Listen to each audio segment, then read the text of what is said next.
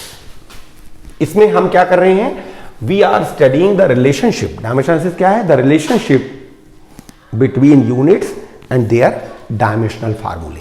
Dimensional formulae क्या है, dimensional formulae of a quantity is the formula in which these dimensional notations are written and in terms of them different quantities are shown.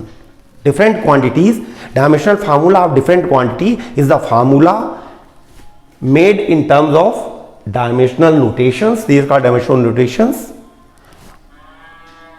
and which tell how a quantity is based on them. तो अब लेते हैं कई quantity का dimensional formula, जैसे area का लेते हैं, हम निकाल रहे हैं डायमेंशनल फार्मूले।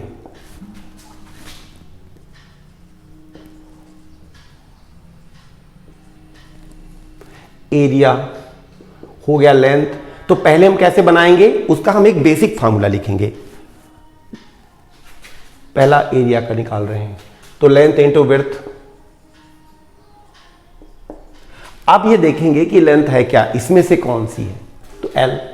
अब आप कहेंगे विड्थ इसमें तो है ही नहीं, एक्चुअली विड्थ भी लेंथ ही। जब हम ऐसा देखते हैं कि भाई एरिया बना कैसे है, तो हम ये पता लगाते हैं कि इन पे एरिया कैसे इनसे बना, तो हमें फिर ढूंढना पड़ता है कि भाई विड्थ भी तो लेंथ ही है। अब कोई कहे कि लेंथ अलग है विड्थ अलग है, विड्थ की एक नाम की क्वांटिटी और बनाओ, तो वो व्यर्थ की चीज है, क्योंकि विड्थ भी लेंथ जैसी ही है, उसको वैसे ही नापते हैं, मीटर में बताते हैं, तो उसी टाइप की क्वांटिटी है। तो हम इसमें ही पता लगाते हैं कि इसका नेचर क्या है, तो विड्थ का नेचर भी लेंथ जैसा ही है, इसलिए फार्मूला बन गया L स्क्वायर, और डायमेंशनल फार्मूला एरिया का हो गया L स्क्वायर, और डायमेंशंस क्या हो गए 2। ठीक है, इसी तरह हम ले लें वॉल्यूम, तो वॉल्यूम का डायमेंशनल फार्मूला कैसे बनाएंगे, तो अपन बनाएंगे length into width into height. अब हम देखें कि लेंथ विड्थ हाइट क्या है। लेंथ जैसी है, विड्थ भी एक लेंथ ही है।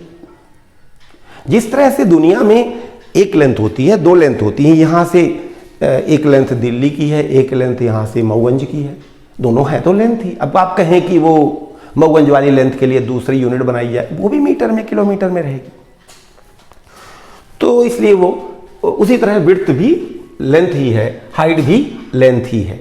हाइट भी एक प्रकार की लेंथ है जो इस तरह से नापी जाती है उसी स्केल से। तो फार्मूला बन गया L क्यूब।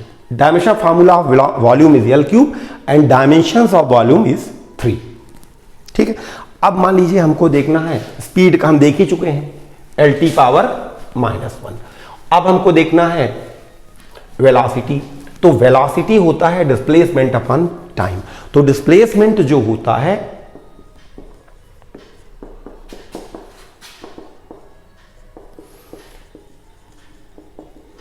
डिस्प्लेसमेंट भी वैसे वेक्टर है, और हम डिस्प्लेसमेंट और डिस्टेंस से बहुत सारा डिफरेंस बताते रहते हैं, और 9th क्लास में आपने पढ़ा भी होगा कि बहुत डिफरेंस है, वो वेक्टर है, वो स्केलर है, डिस्टेंस स्केलर है। लेकिन अगर हम नेचर की बात करें कि देखिए जब हम डायमेंशन एनालिसिस की बात करते हैं तो हम देखते हैं कौन क्वांटिटी को मेजर कैसे करते हैं और किस टाइप की क्वांटिटी है।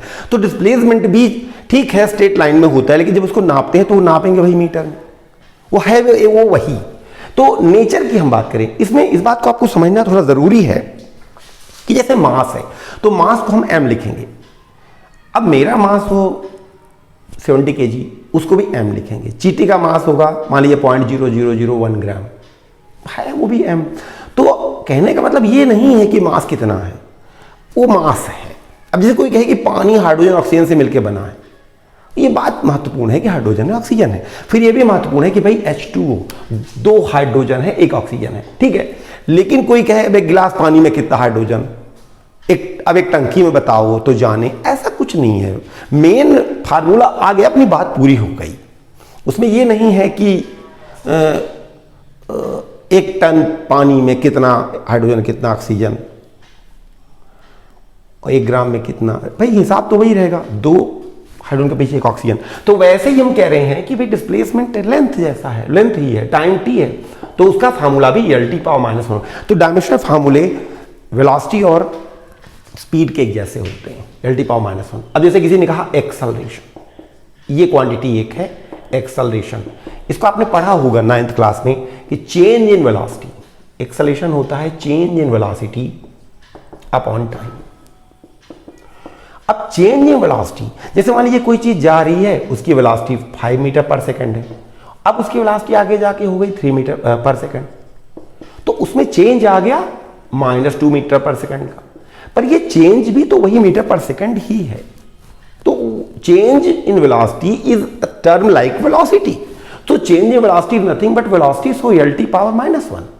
चेंज इन एनीथिंग, मेरा मास 70 kg है, चेंज होके 72 हो जाए, तो कोई कहे मास 70 kg, कैसे बताएंगे? m से, मास को m से बताएंगे। मेरा मास 72 हो गया, कैसे बताएंगे? m से बताएंगे। मास में चेंज 2 kg, कैसे बताएंगे? है तो 2 kg, m ही है वो भी, क्योंकि चींटी का मास m है, तो मेरा 2 kg तो वो m है ही है, तो वो पॉइंट नहीं है। Change in velocity is again same as velocity and time is t। और आप जानते होंगे कि ये हो जाएगा L⁻⁻1 और अपॉन t⁻1, और जब ये ऊपर जाएगा तो ये हो जाएगा L⁻⁻1 t⁻1, क्योंकि ऊपर जाके पावर का साइन चेंज होगा और ये पावर ऐड हो जाएगी L⁻⁻2, और इस तरह से एक्सेलरेशन जिसे A कहते हैं उसका डायमेंशनल फार्मूला आ जाएगा L⁻⁻2। याद रखें, ये काफ़ी इंपॉर्टेंट डायमेंशनल फार्मूला। ये जो डायमेंशनल फार्मूले हम बेसिक अभी निकाल रहे हैं वो काफ़ी इंपॉर्टेंट हैं, और आप उन्हें याद भी करते चलें, और जब जैसा मैंने आपसे कहा है कि 2 बार 3 बार आप देखेंगे तो आपको बात एकदम साफ हो जाएगी। तो अब हम एक्सेलरेशन आ गया, अब फोर्स आ गया, एक क्वांटिटी फोर्स। आपने सुना होगा force equal to mass into acceleration. Force का डायमेंशनल फार्मूला कैसे निकालेंगे? पहले हम उसका एक फार्मूला पता लगाएंगे। अब आप कहेंगे कि मुझे तो याद ही नहीं है कि मैं 9th में कहाँ पढ़ा हूँ। तो डायमेंशनल फार्मूला एक ऐसी चीज आपको बताई जा रही है जो आप जिंदगी में जब भी फिजिक्स पढ़ेंगे तब तो आपको निकालना पड़ेगा। तो मान लीजिए अब से आप 5 साल बाद फिजिक्स पढ़ते रहे, यूनिवर्सिटी में फिजिक्स पढ़ते रहे, कॉलेज में पढ़ते रहे, तो वहां जो नई क्वांटिटी आएंगी तो उनके फार्मूले आएंगे, तो वहां पर भी आप ऐसे ही रख रख के निकाल लीजिएगा। तो कोई फार्मूला कैसे आया या मुझे कैसे पता लगेगा, इसकी चिंता आप ना करिए। फार्मूला रहेगा, आपको मिलेगा, और उसमें कैसे रखूं मैं MLT और कैसे निकालूं डायमेंशनल फार्मूला, ये तरीका आप सीख लीजिए। फिर ये तरीका सिखाना 11th के कोर्स में है। 11th में ही दुनिया भर के फार्मूले आपको बता देना कि वो कहां से आए, वो इसी चैप्टर में तो किया नहीं जा सकता। वो तो जिंदगी में जहां भी नए चैप्टर पढ़े जाएंगे वहां नए फार्मूले बनेंगे, और उन फार्मूलों में भी डायमेंशन एनालिसिस आप कर सकते हैं। तो कैसे जो फार्मूले आप जिंदगी में पढ़ चुके हैं उन फार्मूलों को कैसे यूज करके और कैसे डायमेंशन फार्मूला निकाला जाए, ये बात समझना इस चैप्टर का कोर्स है, ना कि ये कहां से जानूंगा, नहीं पता लगा तो क्या होगा। आप जान जाएंगे जब आप थोड़े दिन अभी 11th क्लास का कोर्स पढ़ेंगे, तो आप पटर पटर सब फार्मूले बोलेंगे और सब जान जाएंगे। आप ये मानकर सोचिए कि फार्मूला मुझे पता है, आगे बात करो, आगे कैसे करें, तो आगे ऐसे करें जो इस चैप्टर का मुद्दा है कि कैसे निकालें। तो मास m और एक्सेलरेशन आप जानते हैं, निकालने की जरूरत नहीं, चाहे तो एक्सेलरेशन की जगह अब ये लिखें, फिर ये लिखें, फिर ये लिखें, तो ये मतलब तो L⁻⁻2। तो ये लीजिए फोर्स का डायमेंशन फार्मूला आ गया ML⁻⁻2, जिसको कि आप F भी लिख सकते हैं, इसको चाहे तो आप पावर 1 लिख सकते हैं, क्योंकि कोई भी चीज अगर m है तो इसका मतलब m की पावर 1 है। और आप ये भी जानते होंगे कोई भी चीज की पावर 0 माने 1 होता है, ये इंडिसेस का पावर्स का रूल है। अब कोई कहे कि dimensional formula of force ML⁻2, dimensions of force, तो आप कहेंगे 1 1 -2, ये फोर्स हो गया। अब कोई कहे कि वर्क, तो वर्क होता है फोर्स इनटू डिस्प्लेसमेंट, तो फोर्स का ये हो गया और डिस्प्लेसमेंट का L, तो वर्क का आ जाएगा ML⁻2 फोर्स इनटू डिस्प्लेसमेंट, तो ये हो गया ML²T⁻²। और आप जान लीजिए वर्क ही एनर्जी भी है, तो एनर्जी का भी यही आ गया। दुनिया में जितनी भी एनर्जी है, kinetic energy, potential energy, work, light energy, heat energy, उन सब का यही होगा। फिर किसी ने कहा कि पावर एक क्वांटिटी है, पावर आपने पढ़ा होगा वर्क अपॉन टाइम, तो ये सब फार्मूले बनते जाएंगे। तो वर्क हो गया एनर्जी ml²T⁻², अच्छा डायमेंशन में था कैपिटल लिखे जाते हैं, अपॉन टाइम टी हो गया ml²T⁻⁻3, इसको ऊपर ले जाएंगे आप तो बन जाएगा, ये पावर का आ गया। अब आपको कुछ होमवर्क देते हैं, आप घर में निकाल लीजिएगा। फाइंड डायमेंशनल फार्मूले ऑफ, घर में आप जो निकाल लेंगे, एक होता है ग्रेविटेशनल कांस्टेंट, आप ढूंढिएगा आपको मिल जाएगा, नहीं बना तो मैं आपको बताऊंगा। ग्रेविटेशनल कांस्टेंट कहलाता है कैपिटल जी, न्यूटन के फार्मूले या फिजिकल टू G m1m2/r² में दिया गया था। इसका भी डायमेंशनल फार्मूला आप निकाल लेंगे। ये ना सोचिएगा कांस्टेंट है डायमेंशनल फार्मूला नहीं निकलेगा, ऐसा नहीं है। कुछ और बातें आपसे कल शेयर करेंगे हम। ये डायमेंशनल कांस्टेंट हो गया। ऐसे ही एक प्लैंक कांस्टेंट होता है, प्लैंक्स कांस्टेंट H होता है। फिर कुछ और निकाल लेंगे आप घर में, जैसे सरफेस टेंशन, ढूंढ लीजिएगा, इनका फार्मूला आपको मिल जाएगा, फार्मूले में कोशिश करिएगा। फिर सरफेस टेंशन हो गया। फिर coefficient of viscosity, coefficient of viscosity हो गया, ठीक है। फिर एक होता है एक्सेलरेशन ड्यू टू ग्रेविटी, जिसको हम लोग स्मॉल जी कहते हैं। कोफिशिएंट ऑफ विस्कोसिटी को हम लोग एक लेटर ईटा से बताते हैं, ईटा लेटर। सरफेस टेंशन को हम लोग कैपिटल टी से बताते हैं, हालांकि टाइम नहीं है, सरफेस टेंशन है। आप कोई और नाम भी इसको दे सकते हैं ऐसा, या सिग्मा दे सकते हैं। इंग्लिश के अलावा कुछ ग्रीक लैंग्वेज या लैटिन लैंग्वेज के लेटर भी यूज किए जाते हैं। रेजिस्टेंस है इलेक्ट्रिकल रेजिस्टेंस, आप कैपिटल आर है। इन सब का डायमेंशन फार्मूला आपको होमवर्क दे रहे हैं अपन, 1 2 3 4 5 6, ये आप करके और बताइएगा। हम अगले लेक्चर में आपसे चर्चा करेंगे और 12th क्लास के लेक्चर भी हम डालना शुरू करेंगे। और ऐसे ही 9th और 10th 11th 12th इन 4 क्लास को तो कम से कम हम पढ़ाएंगे और समय से आपका कोर्स करेंगे और बातें भी आपको समझ में आएंगी। और जो आपके डाउट होंगे प्लीज़ हमको बताइएगा। Thank you very much.